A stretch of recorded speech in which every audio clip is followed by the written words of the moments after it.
Greetings, creeps. Welcome to HorrorGirl Problems, the podcast / videocast. Thanks for listening, Mom and Nephew Noah. Back with the video this week. I'm back for my desert excursion writing retreat. It's been a wild week, gang, in the best possible ways. Wild couple weeks. Just like that, Pride Month has come and gone. That flew by. But it's like I said before, it's always pride in my heart. Maybe it's always pride in your heart. The thing I love most about Pride Month, though, is that it extends past the usual community. It's a time for the usual community to be a little bit more celebratory, maybe, and a little bit more like reaching out, connecting.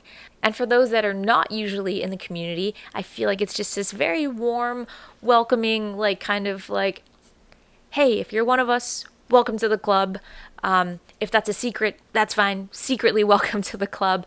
But also I think about people like my dad, he's not a gay man, and he's just a really cool example, I personally feel like, of somebody who is always learning, always evolving, always willing to learn. And personally, that's one of my favorite things about Pride Month, is that you get people like that who are curious to learn, who maybe feel slightly ignorant about certain things. I'm not saying ignorant in the derogatory sense. I'm speaking specifically in just a way of being naive to certain things. So people who are maybe not in the community, so of course they are ignorant to certain things maybe, and then they take that time to further educate themselves on things. And I think that's a beautiful fucking thing. We should all be doing that all the time for everybody, you know what I mean? For all marginalized groups. I really think that we should all be taking the time to get to know and learn about the things that we're ignorant about.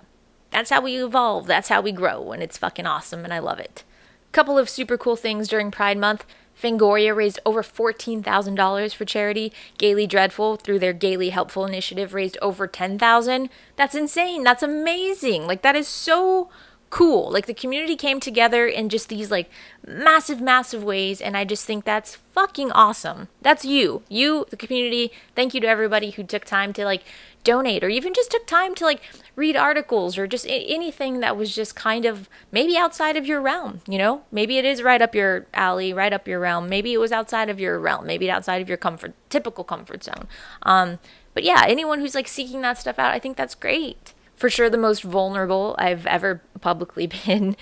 But it was actually really cool because, I've said, I've talked about this in previous weeks, but just kind of people reaching out and telling me their own personal stories, and people being very vulnerable with me. That was, not to get too cheesy on. If you know me at all, I'm cheesy and sensitive, and that's okay.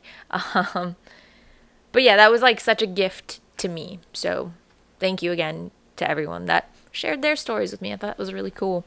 And of course, thank you to the podcasts that allowed me to come on and guest and just hang out and talk about shit that's really important to me. So thank you guys. My favorite thing I watched during the month of June, for sure, Knife Plus Heart. No, it's not a new movie. It was new to me because I'm tripping, and everyone had been recommending it to me because it's obviously extremely my jam. And it just took me an embarrassingly long time to get to it. That happens sometimes. But I finally watched it.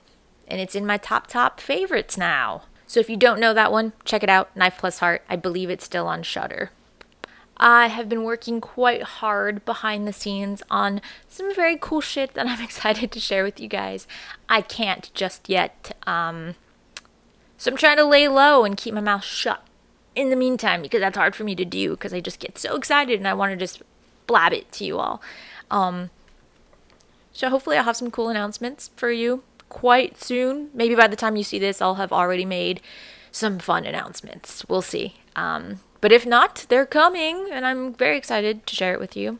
Thank you to everyone who's called the HorrorGirl Hotline. So if you've called in the last week or so, hang tight and I will update that prompt. Or call back with another answer to the same prompt. I don't mind that at all. I'd love to hear from you. I don't have it memorized yet. HorrorGirl Hotline, 323-457-3963. Can you even see that?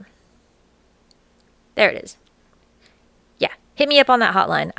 Seriously, it makes my day to hear from you guys. It's it's a lot of fun. It's kind of a fun way to interact a little bit more with you. It's even though I don't get to send you a voicemail back. Like I try to include it here on the podcast and like answer you here if I can. But it's just fun. It's just fun to hear your voices and hear what you have to say. And you guys always make me laugh and just like brighten my day a bit. So thank you for that. Okay, that's all I got. I'm going to stop talking now. Hopefully I'll have some fun shit to share with you very, very soon. I'll catch you next week for some more spooky shit.